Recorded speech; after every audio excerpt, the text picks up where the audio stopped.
Dear students, आज हम आपकी क्लास 8 का बायो का दूसरा लेक्चर लेके आए हैं, जो कि वही चैप्टर है, chapter number 6, food production and management. इसमें हमने पिछले लेक्चर में क्या पढ़ा, एग्रीकल्चरल प्रैक्टिसेस के बारे में पढ़ा था, जिसमें सबसे पहले हमने पढ़ा सॉइल प्रिपरेशन के बारे में कि सोइंग से पहले सॉइल को प्रिपेयर किया जाता है सोइंग के लिए।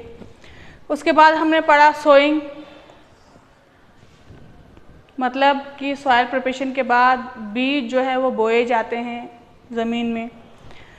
उसके बाद पढ़ा था इरिगेशन के बारे में कि time to time, after time, some time interval के बाद पानी दिया जाता है फसल को ताकि उसकी ग्रोथ अच्छी हो। अब आज हम पढ़ने जा रहे हैं मैन्योर्स और फर्टिलाइज़र्स के बारे में। सोइंग के बाद क्या किया जाता है, ज़मीन में मतलब हमारे फसल में मैन्योर और फर्टिलाइज़र्स ऐड किए जाते हैं।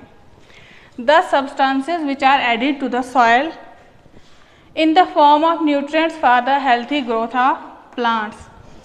ताकि मैन्योर्स और फर्टिलाइज़र्स वो सब्सटेंसेस हैं जो सॉइल में ऐड किए जाते हैं, किस लिए, ताकि हमारी जो फसल है, क्रॉप प्लांट्स जो हैं, उनकी जो ग्रोथ है वो हेल्दी हो, मतलब ग्रोथ जो है हेल्दी हो, इसलिए हम उन्हें मैन्योर्स और फर्टिलाइज़र उनमें ऐड करते हैं सोइंग के बाद। उसके बाद क्या होता है, मैन्योर्स और फर्टिलाइज़र जब ऐड होते हैं तो ग्रोथ जो है प्लांट्स की अच्छी होती हैं, और प्लांट्स के साथ साथ दूसरे अनवांटेड प्लांट्स भी उगाते हैं उसके साथ। मतलब जब भी हम कोई क्रॉप बोते हैं तो प्लांट्स लगाते हैं तो उनके साथ जो अनवांटेड प्लांट है वो भी उगाते हैं।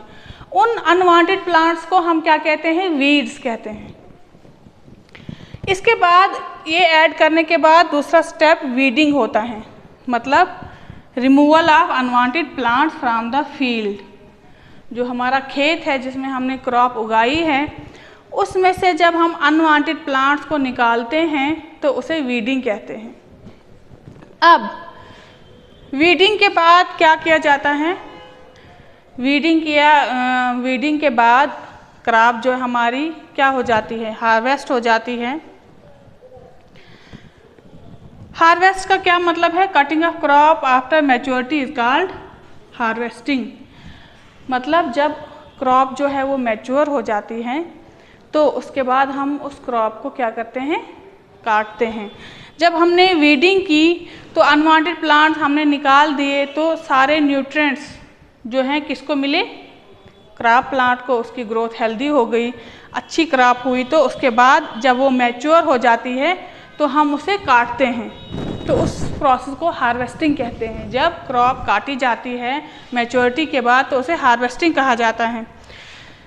जब हम क्रॉप को हार्वेस्ट करते हैं, काटते हैं, तो उसके बाद क्या होता है, बीज और उसका जो घास होता है, जो स्टॉक होता है, उसको अलग किया जाता है। जब वो बीज, फसल का जो बीज है अलग किया जाता है तो उसके बाद उसे कहीं रखना होता है। तो उसका नेक्स्ट स्टेप क्या है, स्टोरेज। और ये लास्ट स्टेप होता है। इसमें क्या किया जाता है, the storing of grains after harvesting in large godowns is called storage. क्या किया जाता है, फसल को जब काटा जाता है उससे ग्रेन जो है वो अनाज अलग किया जाता है, तो उसके बाद उस अनाज को कहाँ पे, किस बड़े बड़े गोडाउन्स में स्टोर करके रखते हैं। फिर टाइम टू टाइम जितनी ज़रूरत पड़ती है उसे निकालते जाते हैं। ये थे स्टेप्स हमारे एग्रीकल्चरल प्रैक्टिसेस के, जब भी हम कोई क्रॉप उगाते हैं। तो इसके साथ हमारा ये टॉपिक ख़त्म होता है आज का। थैंक्स।